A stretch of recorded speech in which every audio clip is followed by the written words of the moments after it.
नमस्कार दोस्तों, राधे राधे, जय श्री कृष्णा, जय सिया राम, जय माता दी और राम राम साहब। कैसे हैं आप सब? उम्मीद है दोस्तों स्वस्थ होंगे, मस्त होंगे। आप देख रहे हैं एग्जाम पार अब की बार यूट्यूब चैनल और मैं हूं विनोद फौजदार, आपका स्वागत करता हूं इस चैनल पर। दोस्तों, राजस्थान कोऑपरेटिव सोसाइटी के एग्ज़ाम के तैयारी में हमने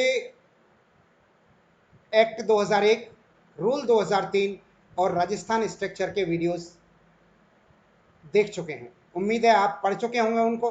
अगर आपने अभी तक नहीं पढ़े हैं, हम इसके कुछ एमसीक्यूज और कुछ फैक्ट्स इसमें अपलोड कर चुके हैं। अगर वो आपने अभी तक नहीं पढ़े हैं तो हमारी प्लेलिस्ट के अंदर जाके देख लीजिए। 5-6 वीडियोज़ हैं, कुल मिला के ज़्यादा नहीं है, और जिसके अंदर हमने बहुत कुछ कवर करने का प्रयास किया। दोस्तों, आज हम फिर से राजस्थान सहकारी सोसाइटी अधिनियम 2001 को पढ़ेंगे। इसके अंदर से कुछ फैक्ट भी देखेंगे और कुछ महत्वपूर्ण एमसीक्यूज भी फिर दोबारा से रिवीजन के तौर पे करेंगे। और ये 2 दिन के अंदर हम इसको दोबारा से समाप्त करेंगे और फिर एक बार दोबारा से 2003 के अधिनियम को लेने का प्रयास करेंगे। दोस्तों, हमारे पास समय ज़्यादा नहीं बचा है, 2 से 3 दिन ही बचे।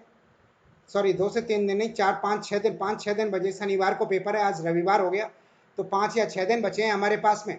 तो 4-5 दिन हम लगातार आपके साथ में जुड़े रहेंगे, आपको आपके लिए मदद करते रहेंगे। आपसे सिर्फ इतनी सी अपेक्षा करेंगे कि आप हमारे चैनल को सब्सक्राइब करें और हमारे वीडियोस को लाइक किया करें। दोस्तों, अगर संभव हो तो अपने दोस्तों के साथ में वीडियोस को शेयर भी करें। अपने दोस्तों को भी ज़्यादा से ज़्यादा वीडियो को शेयर करें, जिससे कि उन्हें भी इस चीज़ का फ़ायदा हो सके। आइए चलते हैं हम अपने वीडियोस के ऊपर। हमारा आज का वीडियो राजस्थान सहकारी सोसाइटी अधिनियम 2001, इसके कुछ महत्वपूर्ण फैक्ट देखेंगे और एमसीक्यूज देखेंगे। पहले हमने जो अपलोड किया है उसमें केवल एमसीक्यू थे, फैक्ट नहीं थे। इसमें हम फैक्ट और एमसीक्यू दोनों ही साथ साथ में देखने वाले हैं। तो आइए शुरू करते हैं हम। हमारा आज का पहला फैक्ट, थोड़े से फैक्ट हैं, उसके बाद एमसीक्यू जरूर करेंगे। दोस्तों, आप वीडियोस को जरूर देखें, अपने दोस्तों के साथ भी जरूर शेयर करें, ऐसा मेरा आपसे अनुरोध है। और जिसने अभी तक सब्सक्राइब नहीं किया तो सब्सक्राइब कर लो यार, बनता है इतना तो सब्सक्राइब तो करना बनता है। क्या जा रहा है आपका, क्या कौन सा चार्ज लग रहा है आपका? आइए शुरू करते हैं। राजस्थान सहकारी सोसाइटी अधिनियम 2001 24 नवंबर 2001 से लागू हुआ है। एक्ट 2001 14 नवंबर 24 नहीं, 14 नवंबर 2002 से 14 नवंबर 2002 से संपूर्ण राजस्थान में लागू हुआ है। इसका कार्यक्षेत्र संपूर्ण राजस्थान है। अगला बिंदु, राजस्थान सहकारी सोसाइटी अधिनियम 2001 के पूर्ववर्ती अधिनियम राजस्थान सहकारी अधिनियम 1965 था। यानी कि इससे पहले जो अधिनियम था वो 1965 था, और 1965 से भी पहले 1953 अधिनियम था जो राजस्थान सहकारी सोसाइटी का। वर्तमान में 2001 अधिनियम लागू है। शीर्ष सोसाइटी का मतलब क्या होता है? तो ऐसी सोसाइटी जिसका मुख्य उद्देश्य अन्य सोसाइटियों के कार्यों का संचालन के लिए सुविधाएं देना है, जिसका कार्यक्षेत्र संपूर्ण राजस्थान राज्य है, ऐसी सोसाइटियां शीर्ष सोसाइटी कहलाती हैं। केंद्रीय सोसाइटी कौन सी होती है? तो केंद्रीय सोसाइटी होती है ऐसी सोसाइटी जिसका कार्य क्षेत्र संपूर्ण राजस्व जिला होता है, राजस्व जिले में हो, जिसका मुख्य उद्देश्य इससे संबंधित अन्य सोसाइटियों के प्रवर्तन के लिए सुविधाएं उपलब्ध कराना हो, वो केंद्रीय सोसाइटी कहलाती है। मुख्य कार्यपालक अधिकारी सीईओ ऐसा व्यक्ति होता है जो समिति के अधीन, समिति के अधीक्षण, अधीन नहीं, समिति के अधीक्षण, नियंत्रण और निर्देशन के अध्याधीन रहते हुए सोसाइटी का प्रबंध सौंपा जाता है उसको। यानी कि सीईओ कौन होता है, मुख्य कार्यकारी अधिकारी कौन होता है? ऐसा व्यक्ति होता है जो समिति के अधीक्षण, नियंत्रण और निर्देशों के अधीन कार्य करता है। अधीन कार्य करते हुए उसको प्रबंधन सौंपा जाता है, वो प्रबंधन का कार्य करता है, तो वो सीईओ होता है। अगला बिंदु है कुटुंब। कुटुंब की परिभाषा क्या है? तो कुटुंब की परिभाषा है दोस्तों, कुटुंब शब्द के अर्थ अंदर, इसके अंदर केवल परिवार ही आता है। पति पत्नी, उनके बच्चे, उन पर आश्रित बच्चे, और पति की मां भी हो सकती है उस केस में जब वो विधवा हो। केवल पति की मां उस केस में हो सकती है जब वो विधवा हो, यानी कि माता पिता दोनों जीवित हों, उस केस में जो है उनको कुटुंब के अंदर शामिल नहीं किया जाएगा, उनको अलग कुटुंब समझा जाएगा। सहकारिता सोसाइटी अधिनियम के अनुसार वित्तीय बैंक, भूमि विकास बैंक, वित्तीय बैंक में भूमि विकास बैंक जो है ये सम्मिलित है। सरकार का अर्थ क्या होता है? सरकार का अर्थ होता है राजस्थान सरकार। सदस्य, इसके अंतर्गत नाम मात्र के सदस्य तथा संयुक्त सदस्य शामिल होते हैं। सदस्य का मतलब होता है जो नाम मात्र का सदस्य हो वो भी सदस्य है, और जो संयुक्त सदस्य हो या सहयुक्त सदस्य हो या परमानेंट सदस्य हो वो भी सभी सदस्य होते हैं। विशेष संकल्प, विशेष संकल्प का मतलब होता है मत देने का अधिकार रखने वाले 50% से अधिक जिस बैठक में प्रस्ताव पारित किया गया है, किया जाता है, उसमें उपस्थित सदस्यों का 2/3 होगा। विशेष संकल्प का मतलब होता है कि कुल मिलाकर वोट देने वाले व्यक्तियों में से 50, कुल मिलाकर समिति के अंदर जितने व्यक्ति हैं, जितने की नामावली में नाम हैं, एग्जाम्पल के तौर पे देखो, अब तब समझ में आएगा। विशेष संकल्प का मतलब है, मान लो कोई सोसाइटी है, उसके अंदर कुल मिलाकर 100 सदस्य हैं। 100 सदस्य ऐसे हैं जो 100 सदस्य वोट देने का अधिकार रखते हैं। किसी सोसाइटी की बैठक बुलाई जाती है, उस सोसाइटी की बैठक में कम से कम 50 व्यक्ति या 50 से अधिक व्यक्ति आना अनिवार्य है, पहली कंडीशन। दूसरी कंडीशन, जो व्यक्ति आए हैं, जितने व्यक्ति उपस्थित हैं, मान लो 85 व्यक्ति उपस्थित हैं, तो उनका 2/3, उपस्थित व्यक्तियों का 2/3 बहुमत होना चाहिए, यानी कि लगभग 34 व्यक्तियों का बहुमत होना चाहिए। 100 में से 2/3, अगर 100 में 100 का आधा 50, अगर 50 उपस्थित हैं तो उपस्थित सदस्यों का 2/3, यानी कि 50 का 2/3, 34 लोगों का वोट पड़ना चाहिए किसी भी संकल्प पत्र पर, वो कहलाता है विशेष संकल्प, यानी कि 2/3 बहुमत से पारित होना चाहिए उपस्थित सदस्यों का, और उपस्थित सदस्य भी कम से कम 50% होने चाहिए कुल सदस्यों के। यह है विशेष संकल्प। अगला है कमजोर वर्ग किसे कहते हैं? तो कमजोर वर्ग कहेंगे भूमिहीन किसानों को, भूमिहीन श्रमिकों को, ग्रामीण कारीगरों को, जो कि चिनाई के क्षेत्र में कार्य करते हैं ऐसे कारीगर, सीमांत कृषक, लघु कृषक, आर्थिक और सामाजिक दृष्टि से पिछड़े हुए अन्य व्यक्ति भी इसके अंदर आते हैं। इसमें एक आर्थिक सीमा भी डिसाइड की गई है कमजोर वर्ग के लिए कि 11,000 रुपये प्रति वर्ष से अधिक उसकी आय नहीं हो, यानी कि वो 11,000 रुपये प्रति वर्ष से अधिक नहीं कमाता हो। अब हम इसके एमसीक्यूज देखते हैं। पहला अध्याय प्रारंभिक, इस अध्याय का नाम है, और इसमें से काफी क्वेश्चंस बनेंगे दोस्तों। कम से कम एक क्वेश्चंस आप ये मान के चलिए पहले अध्याय में से बनेगा, ये मैं आपको कंफर्म दिलाता हूं, पहले अध्याय में से एक क्वेश्चन बनेगा, और जो कि अगले 5 से 7 मिनट में आपका एक क्वेश्चन कवर होने वाला है। ध्यान से वीडियोस को देखें, लगातार वीडियो के साथ में पूरे कंप्लीट एंड तक बने रहें। पहला क्वेश्चन, राजस्थान सहकारी सोसाइटी अधिनियम 2001 कब लागू हुआ? तो 14 नवंबर 2002 से लागू हुआ था। 14 नवंबर 2002 को इस पर राष्ट्रपति महोदय के हस्ताक्षर हुए थे। दूसरा क्वेश्चन, सहकारी समिति के अधीक्षण, नियंत्रण, प्रबंधन का कार्य कौन करता है? तो अभी अपन ने पढ़ा है कि सीईओ करता है, इनके मुख्य कार्यपालक अधिकारी करता है। इसके नियंत्रण का कार्य जो है मुख्य कार्यपालक अधिकारी करता है। ऐसे में उत्तर हो जाएगा 4 नंबर। इसका उत्तर होगा पहले क्वेश्चन का ऑप्शन नंबर 1। तीसरे क्वेश्चन की तरफ चलते हैं। सहकारी समिति के गठन का प्रावधान किस धारा के अंतर्गत किया गया है? तो धारा 5 की उपधारा 1 के खंड का के अंतर्गत किया गया है। धारा 5 की उपधारा 1 के खंड का में जो है सहकारी समिति के गठन का प्रावधान किया गया है, धारा 5 के अंतर्गत। अगला क्वेश्चन, सहकारी समिति के गठन के लिए कितने सदस्य का आवेदन आवश्यक है? तो कम से कम 15 सदस्य होने चाहिए सहकारी समिति को गठन करने के लिए। 15 सदस्यों का आवेदन आवश्यक है। व्याख्या पढ़ते हैं इसकी। राजस्थान सहकारी सोसाइटी अधिनियम 2001 की धारा 5 की उपधारा 1 के खंड क के अनुसार कम से कम 15 व्यक्ति, जिनमें से प्रत्येक व्यक्ति भिन्न कुटुंब का सदस्य होना आवश्यक है। भिन्न कुटुंब का सदस्य होना आवश्यक है, ऐसा नहीं हो एक ही घर के सभी लोग हों।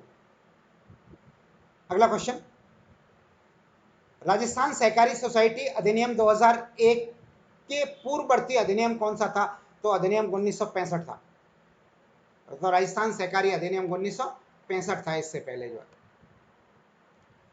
नेक्स्ट क्वेश्चन, शीर्ष सोसाइटी का तात्पर्य क्या है? तो शीर्ष सोसाइटी का तात्पर्य है जिसका कार्य क्षेत्र, ऐसी संस्था जिसका कार्य क्षेत्र संपूर्ण राजस्थान में हो, संपूर्ण राज्य में जिसका कार्य क्षेत्र हो, ऐसी संस्था जो है शीर्ष सोसाइटी कहलाती है। पढ़िए क्वेश्चन, सोसाइटी में शीर्ष स्तर की संस्था, ये उस सोसाइटी के अंदर जो सबसे बड़ी संस्था है वो होगी।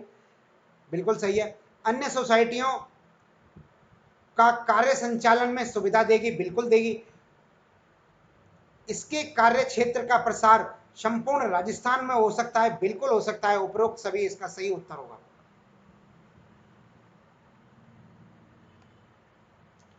नेक्स्ट क्वेश्चन की तरफ चलते हैं। केंद्रीय सोसाइटी का कार्य क्षेत्र होता है। तो दोस्तों, केंद्रीय सोसाइटी का कार्य क्षेत्र क्या होता है? तो केंद्रीय सोसाइटी का कार्य क्षेत्र होता है संपूर्ण जिला, प्रत्येक जिले की शीर्ष संस्था होती है केंद्रीय सोसाइटी, और इसका कार्य क्षेत्र संपूर्ण राजस्व जिला होता है। संपूर्ण जिला या संपूर्ण राजस्व जिला इसका सही उत्तर होता है। इसमें राजस्व शब्द नहीं दिया है, तो संपूर्ण जिला जो है इसका सही उत्तर हो जाएगा। राजस्थान सोसाइटी अधिनियम 2001 के अनुसार कलेक्टर किस धारा के अंतर्गत आता है? तो कलेक्टर जो है धारा 20 के अंतर्गत आता है। कलेक्टर धारा 20 के अंतर्गत आता है, सोसाइटी की धारा 20 के अंतर्गत। सहकारी सोसाइटी अधिनियम 2001 के अनुसार कुटुंब से क्या तात्पर्य है? तो कुटुंब से तात्पर्य है पति पत्नी एवं उस पर आश्रित बच्चे और तथा पति की विधवा मां जो कि इन पर आश्रित है। यही ऑप्शन सही है 3 नंबर का। अगला क्वेश्चन 10 नंबर का, वर्तमान में राजस्थान में कितने भूमि विकास बैंक हैं? तो दोस्तों 36 भूमि विकास बैंक हैं, कल के उसमें पढ़ा था हमने। वर्तमान में कितने भूमि विकास बैंक हैं? तो 36 भूमि विकास बैंक हैं। सोसाइटी को कितने प्रकार में बांटा गया है? तो सोसाइटियों को जो है 4 प्रकारों के अंदर बांटा गया है। ये अपन ने एक वीडियोस डाला था एमसीक्यू नंबर 3 नाम से, उसके अंदर अपन ने इसकी चर्चा की थी कि 4 तरह की सोसाइटियां होती हैं।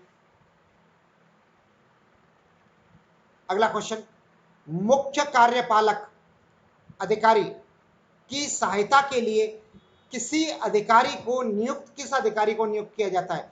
तो मुख्य कार्यपालक अधिकारी यानी कि सीईओ की सहायता के लिए किस अधिकारी को नियुक्त किया जाता है? तो कार्यपालक अधिकारी को नियुक्त किया जाता है। उसके लिए कार्यपालक अधिकारी नियुक्त किया जाता है। अगला क्वेश्चन देखते हैं, 13 नंबर का क्वेश्चन, मुख्य कार्यपालक अधिकारी की सहायता के लिए नियुक्त अधिकारी को किस धारा के अंतर्गत नियुक्त किया जाता है? तो उसको नियुक्त किया जाता है धारा 29 की उपधारा 2 के अंतर्गत। धारा 29 की उपधारा 2 के अंतर्गत जो है मुख्य कार्यपालक अधिकारी की सहायता के लिए जो कार्यपालक अधिकारी नियुक्त किया जाता है वो धारा 29 की उपधारा 2 के अंतर्गत किया जाता है। सहकारी समिति किसके अधीन कार्य करती है? तो सहकारी समिति जो है राज्य सरकार के अधीन कार्य करती है। सहकारी समितियां जो है राज्य सरकार के अधीन कार्य करती हैं सभी। अगला क्वेश्चन, राजस्व अपील अधिकारी को किस धारा के अंतर्गत नियुक्त किया जाता है? तो राजस्व अपील अधिकारी को किस धारा के अंतर्गत नियुक्त किया जाता है?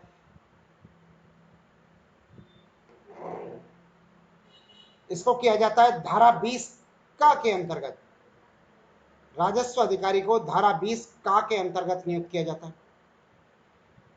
विशेष संकल्प से क्या तात्पर्य होता है? तो विशेष संकल्प से तात्पर्य होता है मत देने वाले सदस्यों का 50% या उससे ज्यादा, उपस्थित सदस्यों का 50%, मत देने वाले सदस्यों का 2/3 बहुमत या उपर्युक्त सभी।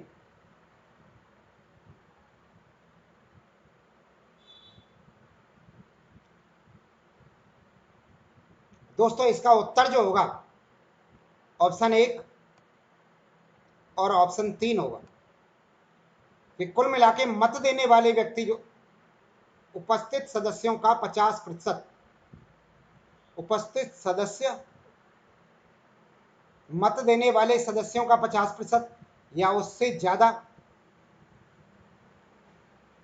हाँ मत देने वाले सदस्यों का 50% या उससे ज्यादा होना चाहिए। इसके अतिरिक्त जो अब मत देंगे, वर्तमान में उपस्थित सदस्यों का 2/3 बहुमत होना चाहिए। विशेष संकल्प का तात्पर्य ऐसे से है जो कि मत देने वाले सदस्यों का 50% या उससे अधिक बैठक में पारित होगा। तो दोस्तों ये पहला और तीसरा इसका सही उत्तर है, इसको थोड़ा सा करेक्ट कर लें। उपस्थित सदस्यों का 50%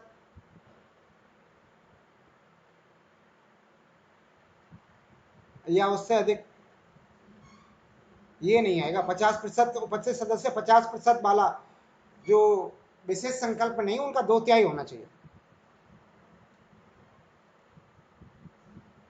अगला प्रश्न 17 नंबर का, सहकारी समिति में विशेष संकल्प का अर्थ होता है। सहकारी समिति में विशेष संकल्प का अर्थ क्या होता है?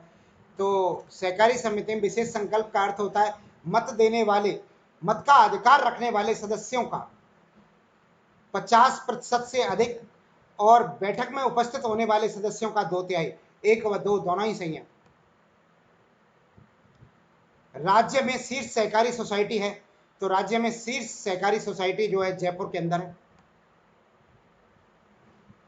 एपेक्स बैंक के नाम से जानते हैं। भू राजस्व अधिनियम 1956 के अधिनियम की संख्या धारा 15, अधिनियम की धारा 15, सॉरी, भू राजस्व अधिनियम 1956 के अधिनियम की संख्या 15 की धारा 20 का संबंध किससे है? तो दोस्तों अभी हमने पढ़ा था कलेक्टर का कौन सी धारा से संबंध है, तो धारा 20 से संबंध है। तो ये जो है भू राजस्व अधिनियम 1956 के अंतर्गत, भू राजस्व अधिनियम 1956 के अंतर्गत अधिनियम संख्या 15 की धारा 20 से संबंधित है, कलेक्टर महोदय संबंधित हैं। दोस्तों ध्यान रखना है इस क्वेश्चन का, ये क्वेश्चन इंपॉर्टेंट क्वेश्चन है, आने योग्य क्वेश्चन है, आ भी सकता है किसी न किसी शिफ्ट में, आपको देखने को मिल जाएगा ये क्वेश्चन। असीमित दायित्वों वाली सहकारी सोसाइटी का दायित्व होता है, तो इनका दायित्व जो है इंडिविजुअल भी होता है और संयुक्त भी होता है, पृथककारी भी होता है असीमित दायित्वों वाली संस्था का, और संयुक्त भी होता है। अतः उत्तर हो जाएगा दोनों। ये क्वेश्चन अपन पहले पढ़ चुके हैं। सीमित दायित्व वाली सहकारी सोसाइटी के सदस्यों का दायित्व, सदस्यों का दायित्व उनके द्वारा अभिव्यक्त अंश पूंजी से कितने गुने से अधिक नहीं हो सकता है? तो 5 गुने से अधिक नहीं हो सकता है। ये क्वेश्चन भी इंपॉर्टेंट है, इसको भी ध्यान रखें, ये क्वेश्चन भी इंपॉर्टेंट है। अगला क्वेश्चन, कुटुंब में शामिल नहीं है, तो पति, बच्चे, पत्नी, पिता, पिता शामिल नहीं है कुटुंब के अंदर। अगला क्वेश्चन 23 नंबर का,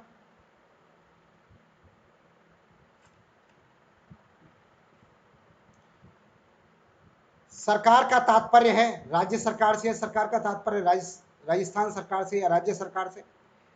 सहकारी सोसाइटी में विशेष संकल्प के लिए उपस्थित और मत देने वाले कितने सदस्यों का अनुमोदन होना आवश्यक है। तो दोस्तों मत देने वाले जो सदस्य होते हैं उनके 2/3, विशेष संकल्प में 2/3 बहुमत होना चाहिए उनका। तो ऑप्शन 3 इसका सही उत्तर है।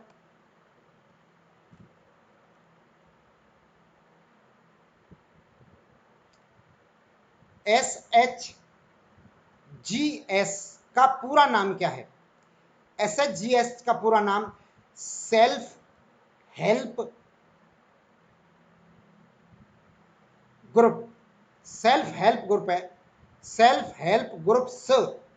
ये जो लास्ट में एस लगाए ये तो केवल बहुवचन के लिए, ये वाला एस जो लगाए इसमें ये केवल बहुवचन के लिए, ग्रुप मतलब ग्रुप्स हो जाएगा, वो ग्रुप की जगह ग्रुप्स, सेल्फ हेल्प ग्रुप्स यहां पर है। आप चाहो तो इस जगह पे सा और लगा सकते हो, आप ग्रुप के पीछे इस जगह पे सा और लिख लो चाहो तो, ये ग्रुप्स हो जाएगा यहाँ पे जो पूरा इसका। अगला 26 नंबर का क्वेश्चन, यदि रजिस्ट्रार को सभी तथ्य सही लगते हैं तो वह कितने दिन के अंदर पंजीयन कर देगा? तो वो 60 दिन के अंदर अंदर पंजीयन कर देगा। 60 दिन की अवधि होती है पंजीयन करने की, यानी कि हम समिति के लिए रजिस्ट्रेशन के लिए जिस दिन प्रस्तुत करेंगे तो प्रस्तुत करने से लेके रजिस्ट्रेशन होने तक की अधिकतम अवधि 60 दिन होती है। सहकारी सोसाइटी का पंजीयन होने के बाद किसको अधिकार होता है? सहकारी सोसाइटी का पंजीकरण होने के बाद किसको अधिकार होता है? संपत्ति धारण करने का या संविदा धारण करने का?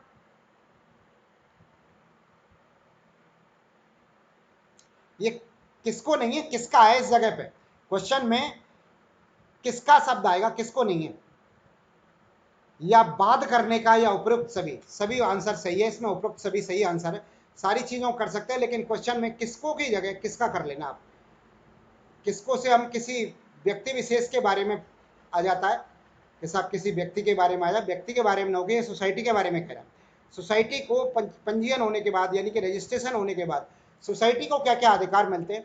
तो सोसाइटी जो है संपत्ति धारण करने का अधिकार मिल जाता है, संविदा करने का, कोई भी कॉन्ट्रैक्ट लेने का अधिकार मिल जाता है, इसको बात करने का, डिबेट करने का, बहस करने का अधिकार मिल जाता है किसी कार्य क्षेत्र पर जो उसका कार्य क्षेत्र के अधीन आता होगा उसके अंदर। तो सोसाइटियों का नाम परिवर्तन से उसके अधिकारों पर प्रभाव पड़ता है? नहीं, उसके अधिकार पर कोई प्रभाव नहीं पड़ता है। सोसाइटी का अगर नाम परिवर्तन होता है तो उसके जो अधिकार हैं वो अधिकार वही रहेंगे जो पहले से हैं, अधिकारों पर कोई प्रभाव नहीं पड़ता है।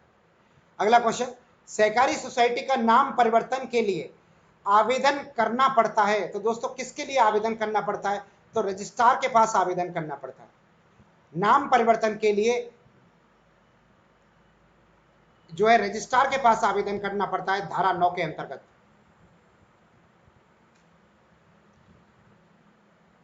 अगले चैप्टर की तरफ चलते हैं, अध्याय 2, चैप्टर का नाम है निगमन। इसके 3-4 फैक्ट दे रखे हैं, आइए वो फैक्ट पढ़ लेते हैं पहले हम। सहकारी सोसाइटी के रजिस्ट्रीकरण के लिए आवेदन कम से कम 15 व्यक्ति, जिनमें से प्रत्येक व्यक्ति भिन्न कुटुंब का सदस्य होगा। ये हम एक क्वेश्चन के अंदर पढ़ चुके हैं, ये फैक्ट जो है कि रजिस्ट्रेशन करने के लिए कम से कम 15 व्यक्तियों की आवश्यकता होती है सोसाइटी में, और प्रत्येक व्यक्ति जो है हर एक अलग अलग कुटुंब का होगा। सहकारी सोसाइटी में आवेदन प्रस्तुत किए जाने के 60 दिन के भीतर रजिस्ट्रार सोसाइटी की रजिस्ट्रीकरण करेगा। इन सोसाइटी का रजिस्ट्रीकरण रजिस्ट्रार जो है 60 दिन के अंदर अंदर कर देगा। सहकारी सोसाइटी नाम परिवर्तन, सहकारी समिति अपने विशेष संकल्प के द्वारा नाम परिवर्तन का आवेदन रजिस्ट्रार के पास कर सकती है। इसे रजिस्ट्रार सार्वजनिक नोटिस प्रकाशित करके 30 दिन के अंदर नाम परिवर्तित कर सकेगा। यानी कि जो सोसाइटी नाम परिवर्तन करेगी तो नाम परिवर्तन करने के लिए एक विशेष संकल्प पत्र पारित करेगी सोसाइटी। 2/3 बहुमत से उपस्थित सदस्यों के 2/3 बहुमत से वो संकल्प पत्र पारित होगा। इसके बाद में वो रजिस्ट्रार के यहाँ पे जब आवेदन जाएगा, वो विशेष संकल्प का जाएगा, तो रजिस्ट्रार उस संकल्प के आधार पर एक नोटिस प्रकाशित करेगा। वो नोटिस जो है अखबार में प्रकाशित करेगा और उसके 30 दिन के पश्चात, नोटिस प्रकाशित होने के 30 दिन के पश्चात जो है उस सोसाइटी का नाम परिवर्तन कर दिया जाएगा। आइए क्वेश्चन देखते हैं इस पे बेस्ड कुछ। सहकारी सोसाइटी के संपत्तियों और दायित्वों का अंतरण करने के लिए विशेष संकल्प पत्र पारित करने से कितने दिन पूर्व रजिस्ट्रार को सूचित करना आवश्यकता होता है? तो 15 दिन पूर्व रजिस्ट्रार को जो है इसके लिए सूचित करना होता है। कोई भी संपत्तियों का जब अंतरण करते हैं, ट्रांसफर करते हैं, अपनी संपत्तियां ट्रांसफर करते हैं या दायित्वों को बढ़ाते हैं या घटाते हैं, संपत्तियां और खरीदते हैं या जो भी करते हैं, संपत्तियों का ट्रांसफर या दायित्वों का ट्रांसफर करते हैं, तो 15 दिन पूर्व रजिस्ट्रार को इसके लिए सूचित करना होता है। अगला क्वेश्चन, धारा 63 के तहत सोसाइटी के समापन के लिए नियुक्त व्यक्ति कहलाता है। तो धारा 53 के तहत जो नियुक्त व्यक्ति होता है वो क्या कहलाता है? वो समापक कहलाता है। धारा 63 के तहत सोसाइटी के समापन के लिए, सोसाइटी को समाप्त करने के लिए, बंद करने के लिए जिस व्यक्ति की नियुक्ति की जाती है उसे समापक कहते हैं और धारा 63 के अंदर की जाती है। धारा याद रखें। सहकारी सोसाइटियों के रजिस्ट्रीकरण के लिए आवेदक कितने सदस्य आवश्यक होते हैं? सहकारी सोसाइटियों के रजिस्ट्रेशन के लिए कितने सदस्य आवश्यक होते हैं? कई बार क्वेश्चन रिपीट हो गया, 15 सदस्य आवश्यक होते हैं। अगला क्वेश्चन 4 नंबर का, निम्नलिखित में से सोसाइटी के सदस्य के रूप में किसे शामिल नहीं किया जा सकता? अन्य सहकारी सोसाइटी को, वित्तीय बैंक को। दोस्तों कोई दूसरी सहकारी सोसाइटी भी किसी सोसाइटी का सदस्य हो सकती है, वित्तीय बैंक भी किसी सोसाइटी का सदस्य हो सकती है। संविदा करने योग्य व्यक्ति को या राज्य सरकार को, तो राज्य सरकार भी किसी सोसाइटी का सदस्य हो सकती है। नहीं हो सकता है तो संविदा करने योग्य व्यक्ति, यानी कि किसी को कॉन्ट्रैक्ट पर रखने वाला व्यक्ति जो है, यानी कि सोसाइटी के अंदर काम करने वाला कर्मचारी एक तरह से कह दें, तो वो सोसाइटी का मेंबर नहीं हो सकता है, सोसाइटी का सदस्य नहीं हो सकता है। अगला क्वेश्चन, महाविद्यालय के छात्रों के लिए बनाई गई सोसाइटी के सदस्य हो सकते हैं, नाबालिग भी हो सकते हैं, इसके बालिग भी हो सकते हैं, दोनों ही तरह के सदस्य हो सकते हैं इसमें। महाविद्यालय के अंदर जो है पढ़ने वाले छात्रों की उम्र जो है 15-16 साल से स्टार्ट हो जाती है। 15-16 साल के बच्चे जो है महाविद्यालयों में चले जाते हैं। अगर वहाँ पे सोसाइटी बनती है तो 16 साल का बच्चा भी सोसाइटी में शामिल हो सकता है। कुल मिला के बालिग और नाबालिग दोनों ही तरह के बच्चे सोसाइटी के अंदर शामिल हो सकते हैं। किसी सहकारी सोसाइटी के सदस्य के रूप में शामिल होने में आवेदन करना होगा, शामिल होने के लिए आवेदन करना होता है, तो वो करना होता है समिति को। किसी भी सोसाइटी के अंदर जो भी कोऑपरेटिव सोसाइटी है, कोई भी समिति है, उस समिति के अंदर किसी को सदस्य के तौर पर सदस्य बनना है तो सदस्य बनने के लिए वो समिति में ही आवेदन करेगा। इसके लिए 10 रुपए का शुल्क और देना पड़ता है। यदि सहकारी सोसाइटी के द्वारा आवेदन नामंजूर कर दिया जाता है तो कितने दिनों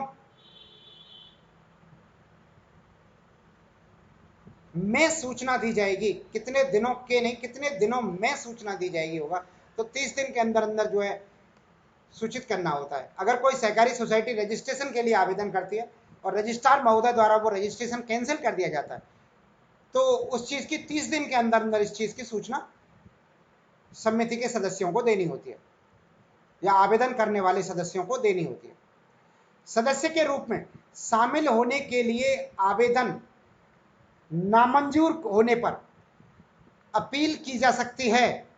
तो दोस्तों रजिस्ट्रार को अपील की जा सकती है इस चीज की। किसी भी समिति के अंदर सदस्य के तौर पे आवेदन करेंगे अपन और समिति ने हमारे सदस्यता को आवेदन को रद्द कर दिया है, तो इसकी अपील जो है हम रजिस्ट्रार को कर सकते हैं।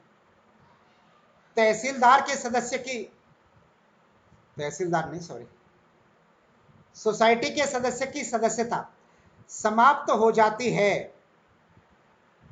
तो त्यागपत्र देने से, मृत्यु पर और निष्कासन पर, उपरोक्त सभी में जो है सोसाइटी के सदस्यों की जो सदस्यता है समाप्त हो जाएगी। यानी कि किसी की मृत्यु हो जाए या वो त्यागपत्र दे दे या फिर निष्कासन कर दिया जाए, उसको निकाल ही दिया जाए सोसाइटी से, तो इन सभी केसेस में सोसाइटी से उसकी सदस्यता जो है समाप्त हो जाती है। अगला क्वेश्चन, किसी सदस्य के द्वारा लगातार कितने वर्षों तक बिना किसी उचित कारण के साधारण निकाय की बैठक में उपस्थित न रहने पर विशेष संकल्प के द्वारा उसे हटाया जा सकता है? तो दोस्तों इसके लिए उसे 3 वर्ष, सोसाइटी को 3 वर्ष का वेट करना होता है कि अगर वो लगातार 3 वर्ष तक शामिल नहीं होता है तो उसको हटाया जा सकता है सोसाइटी के द्वारा। यानी कि सदस्य मीटिंगों में नहीं आता है लगातार 3 साल, तो उसे हटाया जा सकता है। नाम मात्र के सदस्य का अधिकार नहीं होता है, तो मत देने का अधिकार नहीं होता है नाम मात्र के सदस्य को।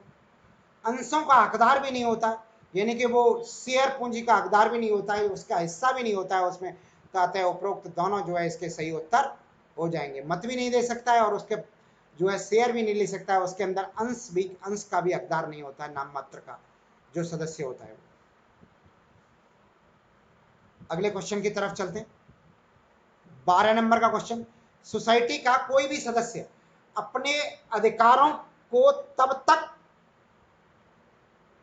प्रयोग नहीं कर सकेगा जब तक कि उसने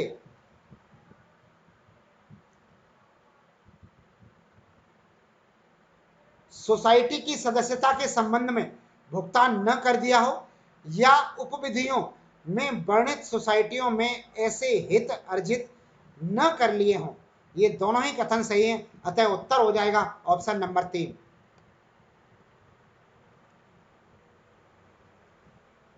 नेक्स्ट क्वेश्चन 13 नंबर का, सोसाइटी के प्रत्येक सदस्य को कितने मत देने का अधिकार होता है? तो केवल 1 मत दे सकता है। सोसाइटी का प्रत्येक सदस्य केवल 1 मत दे सकता है। अगला क्वेश्चन 14 नंबर का, सहकारी सोसाइटियों के सदस्यों द्वारा मत दिया जा सकता है। तो सहकारी सोसाइटियों के द्वारा जो मत दिया जा सकता है, व्यक्तिगत उपस्थित होकर मत दिया जा सकता है, किसी दूसरे से कहलवा के मत नहीं दे सकते, यानी कि व्यक्तिगत उपस्थित होकर ही मत दिया जा सकता है। किसी सहकारी सोसाइटी का सदस्य जो किसी अन्य सहकारी सोसाइटी का भी सदस्य है, उसे अन्य सोसाइटी में उसके मत का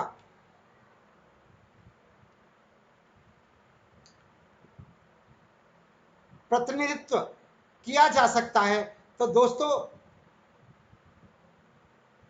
ये जो है अध्यक्ष द्वारा और उपाध्यक्ष द्वारा, दोनों के द्वारा किया जा सकता है।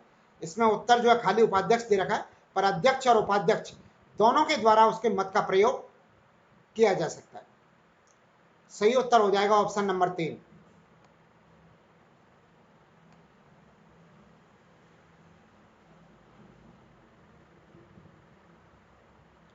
अगला क्वेश्चन,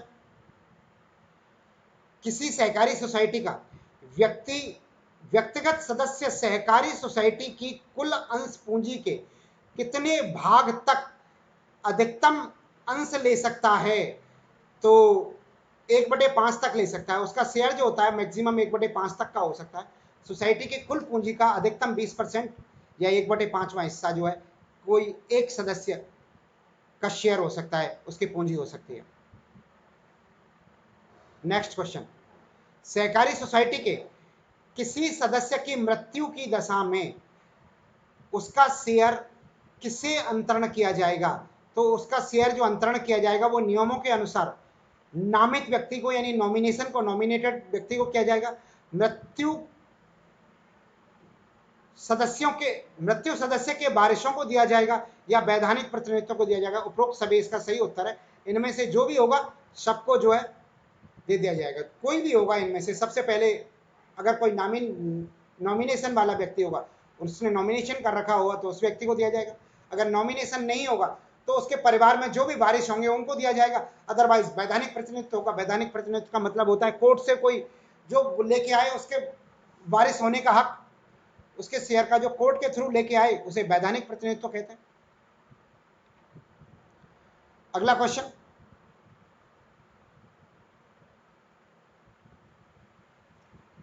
किसी सहकारी सोसाइटी के भूतपूर्व सदस्य का मृत सदस्य, दोबारा देखें, किसी सहकारी सोसाइटी के भूतपूर्व सदस्य का मृत सदस्य की संपदा का दायित्व कितने वर्ष तक बना रहता है? तो दोस्तों 2 वर्ष तक बना रहता है। किसी भूतपूर्व सोसाइटी का, या होगा ये का नहीं, भूतपूर्व सदस्य का मृत सदस्य नहीं होगा, भूतपूर्व सदस्य या मृत सदस्य की संपदा जो है सोसाइटी के अंदर 2 वर्ष तक बनी रहेगी। 2 वर्ष के अंदर अंदर जो वो है उसके वारिसों को हस्तांतरित कर देती है।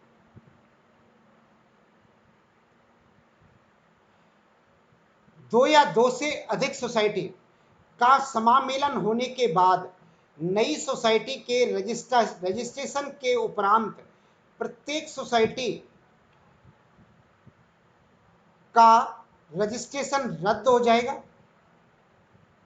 विघटन माना जाएगा, या निगमित निकाय के रूप में अस्तित्व समाप्त हो जाएगा, या उपर्युक्त सभी हो जाएंगे। दोस्तों इस क्वेश्चन में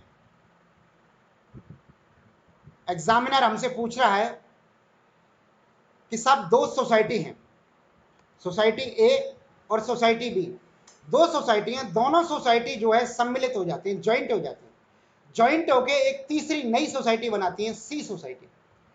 तो जब सी सोसाइटी का जब रजिस्ट्रेशन हो जाएगा तो क्या होगा? तो पहली जो दोनों सोसाइटी हैं ए और बी, दोनों का ही रजिस्ट्रेशन हो जाएगा, अपने आप समाप्त मानी जाएंगी, या वो निकाय का अस्तित्व जो है खत्म हो जाएगा। ये सभी आंसर सही है। मैं 3 नंबर पे मैं गलत आंसर लगा गया दोस्तों, ये 3 नंबर नहीं है, 4 नंबर इसका सही उत्तर है, गलती से 3 नंबर पे टिक लगा गया। अगला क्वेश्चन 20 नंबर का, रजिस्ट्रार के द्वारा उपविधियों में संशोधन के लिए प्रस्ताव सोसाइटी को भेजा जाता है तो सोसाइटी को कितने माह के भीतर उस पर विचार करना होता है? तो दोस्तों 3 माह के भीतर सोसाइटी को उस पर विचार करना होता है। 3 माह के भीतर सोसाइटी उस चीज पर विचार करेगी। अगले प्रश्न की तरफ चलते हैं। अगला प्रश्न है, रजिस्ट्रार द्वारा लोक हित में किसी सोसाइटी के समामेलन, विभाजन या पुनर्गठन का प्रस्ताव पर सोसाइटी निश्चित अवधि के भीतर कोई निर्णय नहीं लेती है तो उसे माना जाता है, दोस्तों वो स्वीकृत माना जाता है। कहने का मतलब मेरा यह है कि रजिस्ट्रार द्वारा, लोक हित का मतलब होता है जनहित में, रजिस्ट्रार द्वारा जनहित में किसी सोसाइटी का समामेलन किया जाए, यानी कि किसी सोसाइटियों को आपस में मिलाया जाए, या एक सोसाइटी में से विभाजन किया जाए, 2 सोसाइटी या 2 से अधिक सोसाइटी बना दी जाए, या पुनर्गठन किया जाए, फिर से दोबारा से गठित की जाए कोई सोसाइटी, इसके प्रस्ताव को सोसाइटी निश्चित अवधि के भीतर अगर निर्णय नहीं लेती है तो वो निर्णय जो है स्वीकृत माना जाता है। उस निर्णय को मानते हैं कि उस निर्णय पर सोसाइटी के द्वारा सहमति दे दी गई है, उसको स्वीकृत माना जाता है। इसके बाद चलते हैं हम अगले चैप्टर की तरफ, चैप्टर नंबर 3। आइए देखते हैं सहकारी सोसाइटियों के सदस्य और उनके अधिकार, दायित्व तथा सहकारी सोसाइटियों का प्रबंधन, ये तीसरे चैप्टर का नाम है। दोस्तों हम जो ये पढ़ा रहे हैं इनके पीडीएफ जो है आपको मैंने व्हाट्सएप पे उपलब्ध कराने के लिए कहा था, लेकिन व्हाट्सएप पे बार बार ये पीडीएफ डालने पड़ते हैं। कोई एक व्यक्ति जुड़ गया तो वो बार बार कहता है कि साहब इसको पीडीएफ दो, इसलिए हमने एक टेलीग्राम का चैनल बना लिया। आप टेलीग्राम के चैनल पर जाके जुड़ जाएं, इनके पीडीएफ सभी के वहाँ पे उपलब्ध है, और जो वीडियोज हम अपलोड कर देंगे उस वीडियोस के पीडीएफ जो है आपको शाम को मिला करेंगे, हर रोज शाम को मिल जाया करेंगे। उसके पीडीएफ जो है 6 बजे से 8 बजे के बीच में, शाम को 6 बजे से 8 बजे के बीच में पीडीएफ जो है आप टेलीग्राम चैनल पर उपलब्ध हो जाएंगे आपको।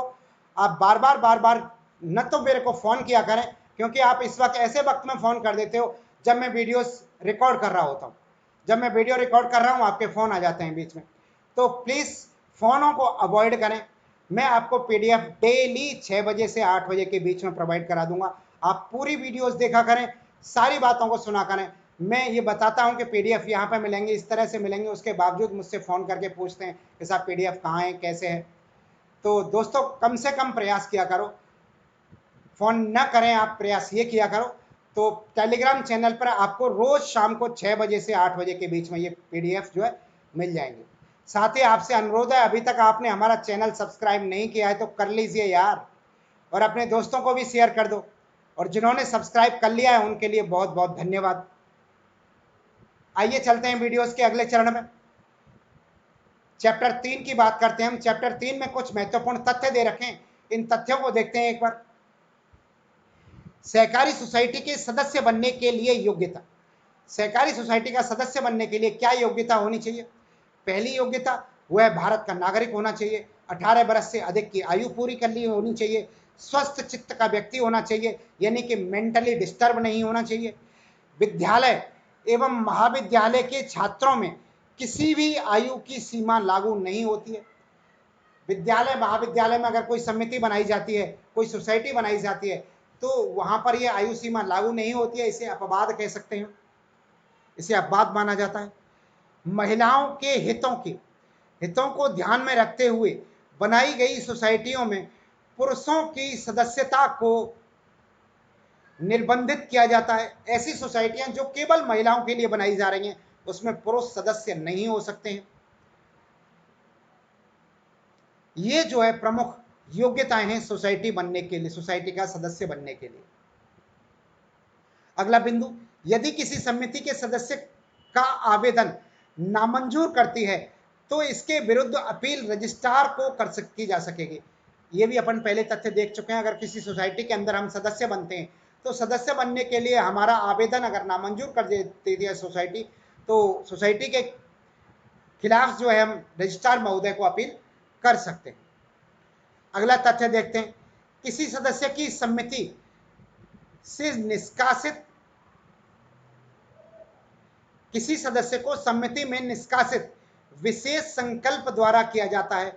हाँ जी, विशेष संकल्प पारित करके किसी सदस्य को निष्कासित किया जा सकता है समिति से, बिल्कुल सही बात है। नाम मात्र अथवा सहयुक्त सदस्य सोसाइटी की आस्तियों या लाभों का हकदार नहीं होगा और इसे देने का अधिकारी नहीं होगा, इसे मत देने का अधिकार नहीं होगा। दोस्तों सोसाइटी का जो भी प्रॉफिट होता है या लॉस होता है, उसमें जो है नाम मात्र के सदस्य को कोई अधिकार नहीं होता है प्रॉफिट और लॉस में से शेयर का, और न ही उसे मत देने का अधिकार होता है। न तो नाम मात्र के सदस्य को होता है, न ही सहयुक्त सदस्य को होता है, यानी कि एसोसिएट मेंबर को। पूर्ण रूप से मेंबर होना आवश्यक है। अगला वो ऑप्शन, अगला पॉइंट, प्रत्येक सदस्य को केवल एक ही मत देने का अधिकार होता है। अगला पॉइंट, कोई भी सदस्य किसी भी सोसाइटी में कुल शेयर पूंजी का अधिकतम 5वें भाग तक ही प्राप्त कर सकता है। अब दोस्तों इस पॉइंट का मतलब हम कई बार वैसे पढ़ चुके हैं, पर इसका मतलब मैं एक बार एक्सप्लेन करना चाहूंगा आपको। इसका मतलब है कि अगर कोई सहकारी सोसाइटी है, अगर कोई भी सोसाइटी है, उस सोसाइटी के अंदर मान लो 10 सदस्य हैं, 10 तो हो ही नहीं सकते, 20 सदस्य, किसी सोसाइटी के अंदर 20 सदस्य, 20 सदस्यों ने 100 रुपए लगाकर पूंजी स्टार्ट की, तो 2000 रुपए की पूंजी कुल मिला के हुई। तो इसमें पूंजी के अंदर उसकी जो कुल पूंजी है, कुल पूंजी का अधिकतम 1/5वां हिस्सा यानी कि 20%, यानी कि 400 रुपए किसी एक सदस्य के हो सकते हैं। इससे अधिक वो अपना जो है शेयर नहीं लगा सकता है, नहीं उसका शेयर हो सकता है। यानी कि सोसाइटी के अंदर कुल रुपए लगाए, किसी ने 100 रुपए लगाए, किसी ने 500 लगाए, किसी ने 1000 लगाए, किसी ने 50 रुपए लगाए, इस तरह से करके मान लो सोसाइटी पर कुल मिला के फंड जो है 10,000 रुपए इकट्ठा हुआ, तो अगर हम कहें कि किसी एक पर्टिकुलर व्यक्ति का अधिकतम फंड कितना हो सकता है, तो 10,000 का 5वां हिस्सा, उसमें 5 का भाग दे दो, यानी कि अधिकतम 2,000 रुपए उसका फंड हो सकता है। मेरे विचार से आपको यह बात समझ में आ गई होगी। अगले बिंदु की तरफ चलते हैं। सहकारी सोसाइटियों का प्रबंधन। सहकारी सोसाइटी, प्रत्येक सोसाइटी की समिति में 11 निर्वाचित सदस्य होंगे जो सोसाइटी के साधारण निकाय द्वारा 5 वर्षों की अवधि के लिए निर्वाचित होंगे। दोस्तों, हमारी सोसाइटी के अंदर, समिति के अंदर जो भी सदस्य होंगे, जो भी हमारे समिति होती है, उसके अंदर 11 निर्वाचित सदस्य होते हैं जो कि सोसाइटी के साधारण निकाय का कार्य करते हैं, और इनकी नियुक्ति जो है अधिकतम 5 वर्ष के लिए हो सकती है। कोई व्यक्ति एक ही समय में एक से अधिक शीर्ष सोसाइटी या एक से अधिक केंद्रीय सोसाइटी का अध्यक्ष नहीं हो सकता है। दोस्तों, एक से अधिक सोसाइटियों का सदस्य तो हो सकता है, कोई भी सदस्य एक से अधिक सोसाइटी का सदस्य हो सकता है। वो शीर्ष सोसाइटी का सदस्य भी हो सकता है, वो केंद्रीय सोसाइटी का सदस्य भी हो सकता है। शीर्ष सोसाइटी, ध्यान रखें, राज्य स्तर की सोसाइटी होती है, और केंद्रीय सोसाइटी जिला स्तर की सोसाइटी होती है, लेकिन दोनों का अध्यक्ष नहीं बन सकता। अगर कोई मान लो पहले से जिला अध्यक्ष, जो केंद्रीय सोसाइटी है यानी कि जिला स्तर की सोसाइटी है, उसका अध्यक्ष है, उसके बाद में शीर्ष सोसाइटी के अध्यक्ष का चुनाव होता है और उसमें भी वो निर्वाचित हो जाता है, तो उसे जो है अपनी जो केंद्रीय सोसाइटी है उससे जो है 15 दिन 14 दिन के अंदर अंदर उसे अपना इस्तीफा देना होता है, अपना त्याग पत्र देना होता है। कोई व्यक्ति एक ही समय में एक से अधिक शीर्ष सोसाइटी और केंद्रीय सोसाइटी का मेंबर नहीं हो सकता, ये हमने पढ़ी लिया। किसी सदस्य को धारा 30 के अधीन हटा दिया गया है, तो सदस्य को हटाए जाने की तारीख से 5 वर्ष के अंदर समिति सदस्य का निर्वाचन या नियुक्ति का पात्र नहीं होगा। हाँ जी, 5 वर्ष के लिए उसे समिति से निष्कासित कर दिया जाता है, यानी कि 5 साल के लिए उसे ब्लैक लिस्ट कर दिया जाता है। अगर किसी सदस्य को धारा 30 के अधीन किसी मेंबर को निष्कासित कर दिया गया है, समिति से हटा दिया गया है, सोसाइटी से हटा दिया गया है, तो वह पुनः कम से कम 5 वर्ष उस सोसाइटी में वापस मेंबर नहीं बन सकता है। 5 वर्ष बाद फिर मेंबर बन सकता है। कोई भी व्यक्ति समिति के सदस्य के रूप में निर्वाचन के लिए पात्र नहीं होगा यदि उसके 2 से अधिक बच्चे हैं। यह भी सोसाइटी का प्रावधान है। अगर किसी के 2 से अधिक बच्चे हैं तो वो सोसाइटी का मेंबर नहीं हो सकता है। धारा 61, सोसाइटी के परिसीमापक का आदेश दिया जाता है। जी, धारा 61 के अधीन जो है सोसाइटी के परिसीमापक यानी कि दोबारा से क्षेत्र निर्धारण का आदेश दिया जा सकता है, धारा 61 के अधीन। तो ये थे कुछ महत्वपूर्ण बिंदु। आइए चलते हैं एमसीक्यूज की ओर।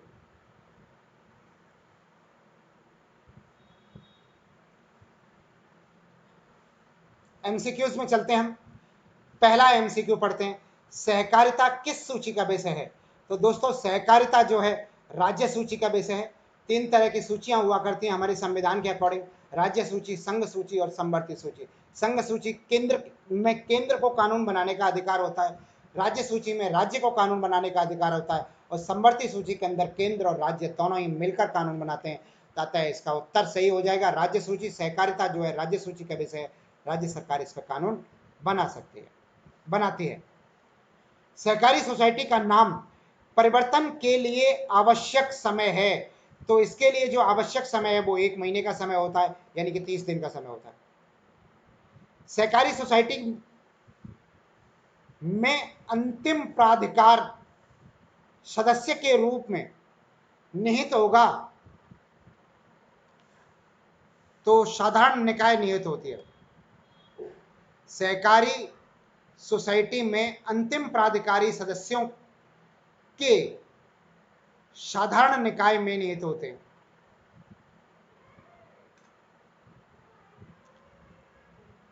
नेक्स्ट क्वेश्चन, वार्षिक साधारण बैठक प्रत्येक सहकारी सोसाइटी किस प्रयोजन के लिए बुला सकती है? वार्षिक साधारण बैठक जो है प्रत्येक सोसाइटी किस किस प्रयोजन के लिए बुलाती है? तो वो बुलाती है शुद्ध लाभों का व्यय के लिए बुला सकती है, परीक्षा रिपोर्ट पर विचार करने के लिए बुला सकती है, यानी कि ऑडिट करने के लिए बुला सकती है, या आगामी वर्ष के कार्यों का अनुमोदन करने के लिए बुला सकती है। दोस्तों उपरोक्त सभी इसका सही उत्तर हो जाएगा। इन सभी कार्यों के लिए साधारण सभा की बैठक बुलाई जा सकती है। यदि किसी वार्षिक साधारण बैठक के निर्धारित समय के भीतर नहीं बुलाई जाती है तो रजिस्ट्रार या अधिकृत व्यक्ति के द्वारा बुलाई गई बैठक के व्यय का भुगतान कौन करेगा? तो दोस्तों बुलाई गई बैठक का भुगतान जो है सोसाइटी की निधि से होगा या ऐसे व्यक्ति से होगा जो कि बैठक बुलाने में विफल रहा है। तो ऑप्शन नंबर 2 और 3 दोनों ही सही हो जाएंगे, अतः उत्तर ऑप्शन 4 सही है। यदि वार्षिक साधारण बैठक निश्चित अवधि के भीतर नहीं बुलाने पर रजिस्ट्रार द्वारा ऐसी समितियों के सदस्यों को निर्वाचित होने के लिए कितनी अवधि हेतु अयोग्य घोषित कर सकता है? तो वो कर सकता है दोस्तों 5 वर्ष की अवधि के भीतर। 5 वर्ष की अवधि के अंदर जो है उसको अयोग्य घोषित किया जा सकता है। अगले प्रश्न की तरफ चलते हैं।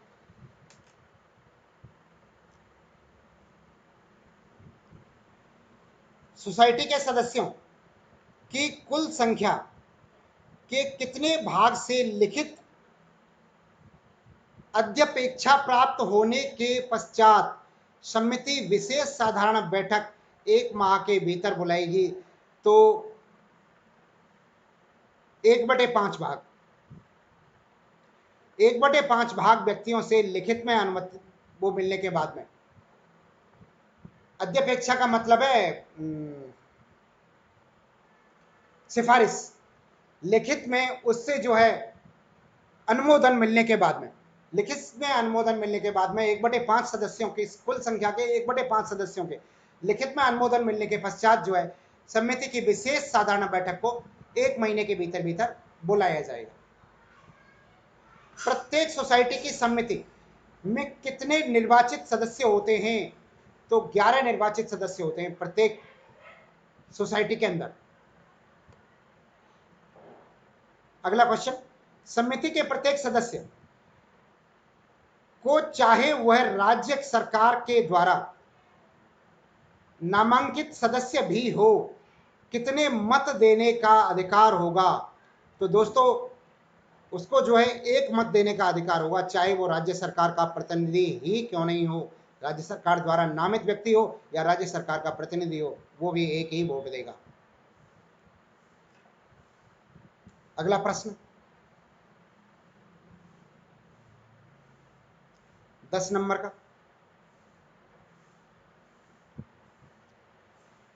किसी ग्राम सेवा सोसाइटी, कृषक सेवा सोसाइटी की समिति में किस वर्ग का कम से कम 1 सदस्य नियुक्त होगा? तो दोस्तों SC ST महिला OBC सभी कैटेगरीज के 1 सदस्य होना अनिवार्य है। कोई व्यक्ति एक ही समय में 1 से अधिक शीर्ष सोसाइटियों में या केंद्रीय सोसाइटियों का में अध्यक्ष हो सकता है? तो दोस्तों नहीं हो सकता है। ये क्वेश्चन हम अभी भी पढ़ चुके हैं, पहले भी पढ़ चुके हैं। अगला क्वेश्चन,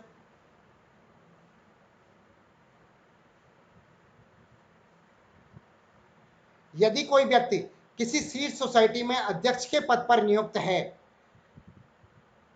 जो कि पहले ही किसी केंद्रीय सोसाइटी के अध्यक्ष पद पर है, तो उसे कितने दिनों के भीतर पूर्वोत्तर सोसाइटी से त्यागपत्र देना होता है? तो उसे 14 दिन के भीतर देना होता है। ये मैं अभी थोड़ी देर पहले भी मैंने आपको बताया है।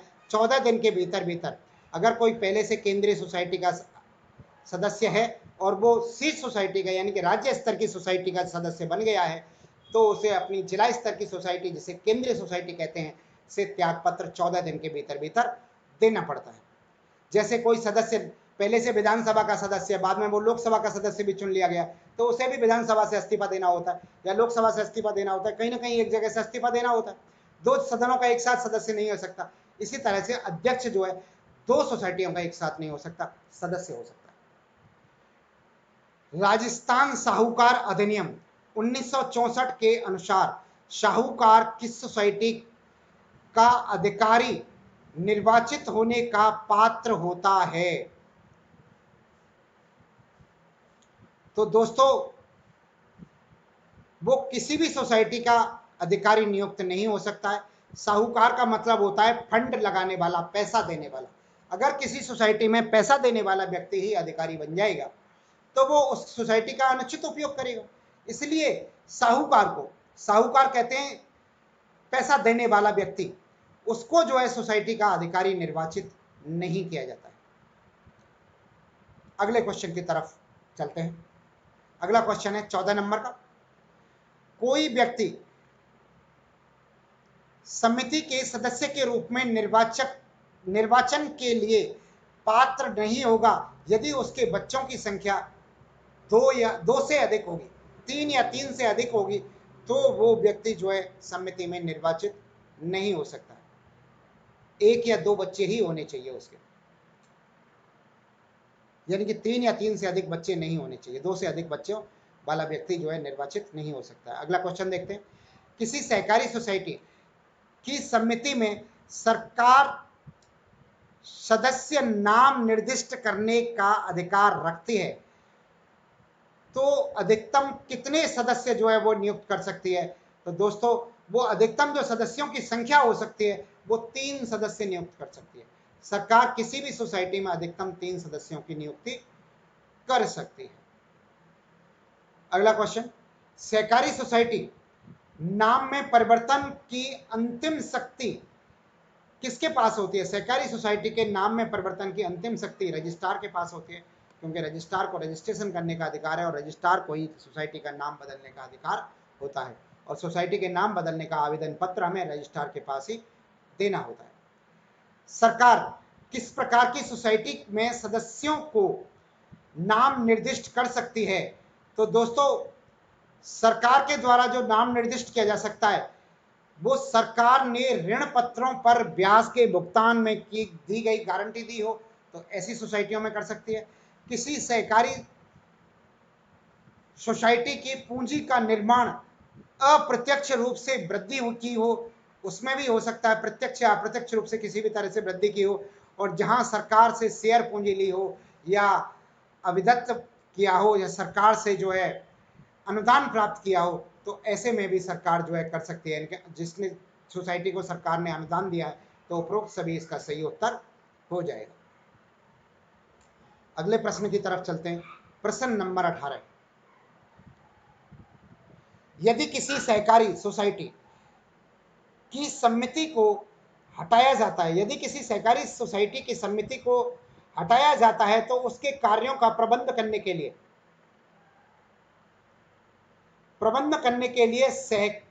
सरकारी सेवक को प्रशासक के रूप में नियुक्त किया जा सकता है। तो 6 माह के लिए नियुक्त किया जा सकता है।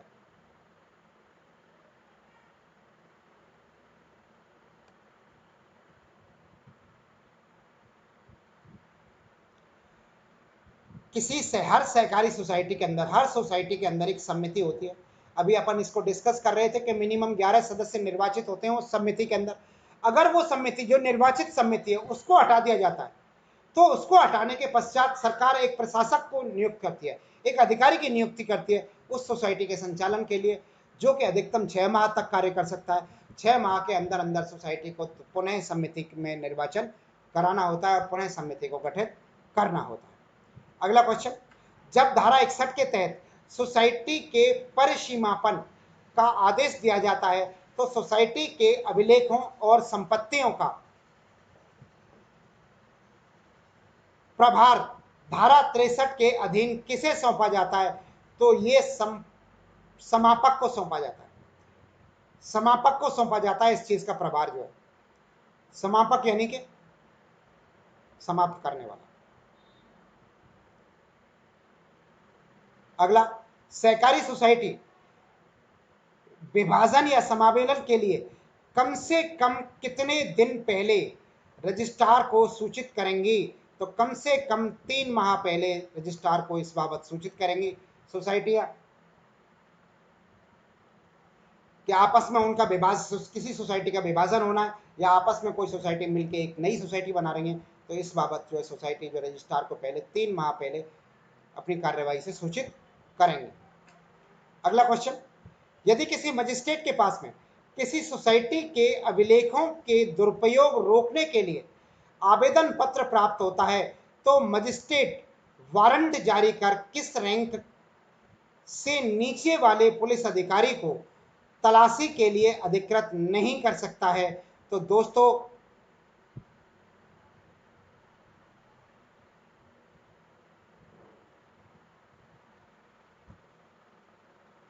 इसका उत्तर होगा इंस्पेक्टर। रैंक से नीचे वाले अधिकारी को वो नियुक्त नहीं करेगा।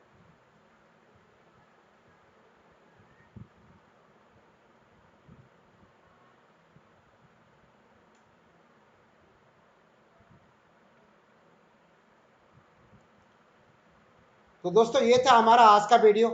आपने हमारा वीडियोस देखा, इसके लिए बहुत बहुत धन्यवाद। आप में से जिसने अभी तक अगर सब्सक्राइब नहीं किया हो तो कर दो यार। चलो, वीडियोस देखने के लिए बहुत बहुत धन्यवाद। जय हिंद, जय भारत।